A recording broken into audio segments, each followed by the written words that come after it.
ঠাকুর মা স্বামীজির শ্রীচরণে ভক্তিপূর্ণ প্রণাম জানিয়ে আজকের নিবেদন শ্রী শ্রী সারদা মহিমা স্বামী প্রভানন্দ।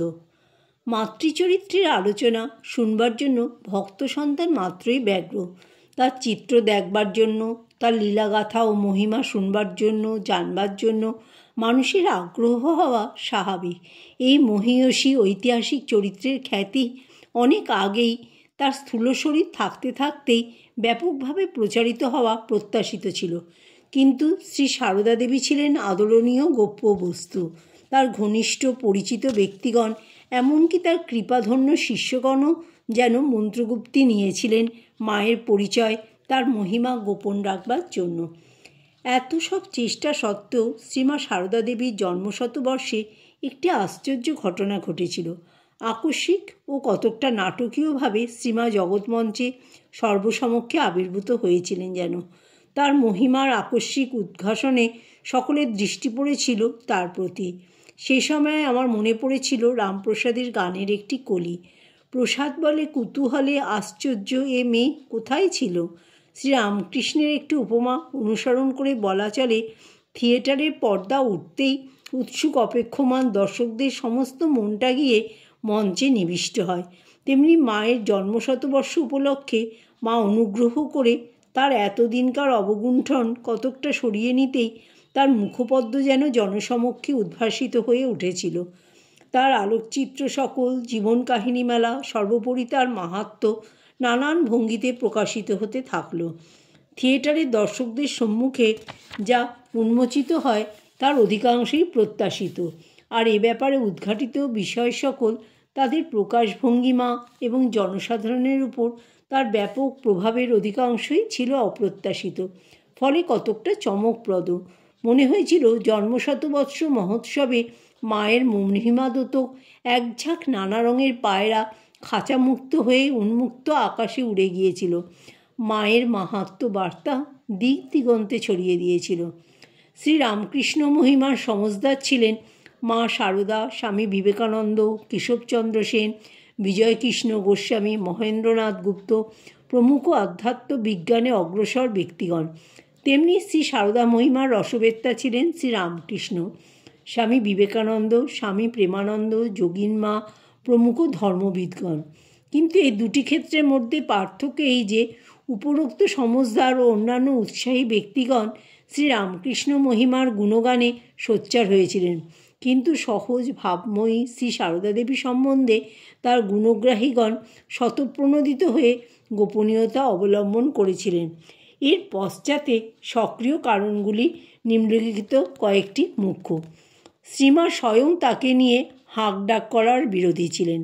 শ্রীমায়ের নেতৃত্বে ভারতে নারী জাগরণের একটি পরিকল্পনা রচনা করেছিলেন স্বামী বিবেকানন্দ।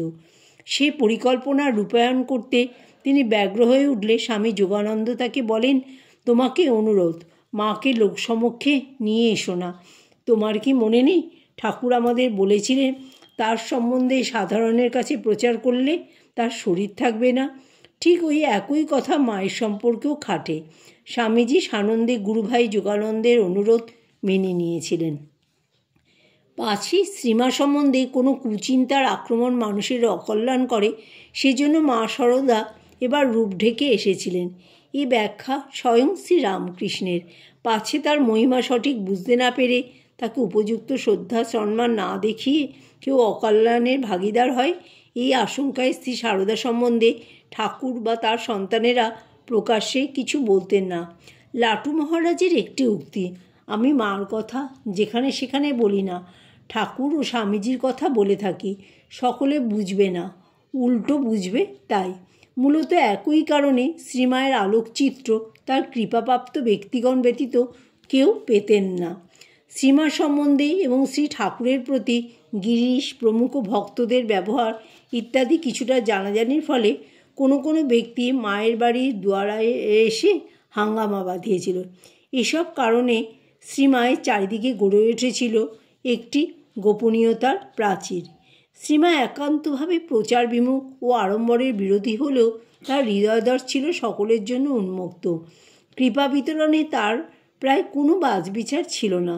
শ্রীরামকৃষ্ণ অনেক দেখে শুনে সামান্য কয়েকজনকে কৃপা করেছিলেন, আর শ্রী সারদা দেবীর কৃপাপ্রার্থীদের দেখে মনে হয়েছিল পিঁপড়ের শাড়ি। বিভিন্ন ভাষাভাষী, ধর্ম ও সম্প্রদায়ের দেশ বিদেশের বহু সংখ্যক নরনারী তার কৃপালাভ করে ধন্য হয়েছে। শ্রীরামকৃষ্ণের মন্ত্রশিষ্যের সংখ্যা ছিল খুবই সীমিত। এদিকে শ্রী মায়ের নিকট কৃপাপ্রাপ্তদের সংখ্যা বৃহৎ। ব্রহ্মচারী অক্ষয় চৈতন্য মহারাজ কঠোর পরিশ্রম করে 1176 জনের নাম ও ঠিকানা সংগ্রহ করেছেন। প্রকৃত কৃপাপ্রাপ্তের সংখ্যা এর চাইতে অনেক বেশি, এ বিষয়ে কোনো সন্দেহ নেই। এদের সকলের নিকট তো বটেই, অপরাপর তার সমীপাগত সকলেই ছিল মায়ের অতি আপনার জন। তাদের অনেকের প্রত্যক্ষ উপলব্ধি হয়েছিল তিনি তাদের প্রত্যেকের নিজের মা, নির্ভেজাল মা। তাছাড়াও সন্দিগ্ধ ব্যক্তিদের তিনি ভরসা দিয়ে বলতেন, আপন মা, সময়ে চিনবে। তিনি চাইতেন তার স্নেহধন্য ব্যক্তিমাত্রই যেন তাকে আপনার মা বলে জানে। আকাশের চাঁদ হাতে পেয়েও অবিশ্বাসবশত দূরে না ঠেলে দিয়ে। জয় মা শারদা।